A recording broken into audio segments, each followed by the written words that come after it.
సభకి నమస్కారం. పెద్దలందరికీ నా నమస్తే. విద్యార్థులు కారు వేరిపోయి పెద్దలు అయిపోయారు. మీ అందరికీ నా ఆశీస్సులు.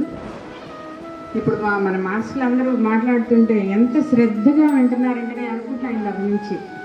క్లాసులో కనుక వీళ్ళు ఇట్లా విన్నట్లయితే చెప్పినట్టు చక్కగా ఎవ్వరు తక్కువ మార్కులతో కాకుండా మంచి మార్కులతో వీళ్ళందరూ పాస్ అయ్యేవాళ్ళు కదా అనుకుంటున్నాను నేను. కానీ అప్పుడు వినరుగా, మనకి అది లేదు కదా.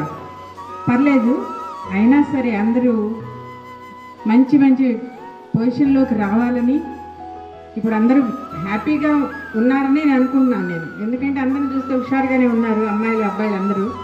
వివాహం అయిన వాళ్ళు మీ వివాహ జీవితాన్ని చక్కగా ఎలాంటి ఒడిదుడుకులు లేకుండా గడపాలని ఆశీర్వదిస్తున్నాను.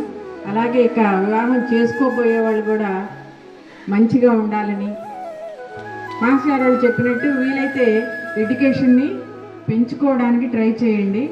ఎందుకంటే మీకు తెలిసిందే కదా, KFC ఓనర్ 60 ఏళ్ళ తర్వాతే తన వ్యాపారాన్ని అభివృద్ధి చేసుకున్నాడు. అందుకని ఏజ్తో సంబంధం లేదు ఏ పని చేయాలన్నా.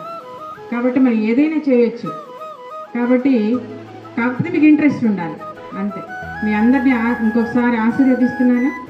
అలాగే మమ్మల్ని పిలిచి వీళ్ళందరినీ ఒకసారి చూడొచ్చు అనే ఆశతోటి నేను వచ్చాను. ప్రసన్న కుమార్ ఫోన్ చేయగానే మీ అందరికీ థ్యాంక్స్. ప్రసన్న కుమార్ గారు కూడా మంచి థ్యాంక్స్. అలాగే వాళ్ళందరినీ ఒకసారి చూడొచ్చు అనే ఆశతో వచ్చి నిజంగానే చాలా సంతోషంగా ఉంది. మరొకసారి థ్యాంక్స్ చెప్తూ ముగిస్తున్నాను. Thank you.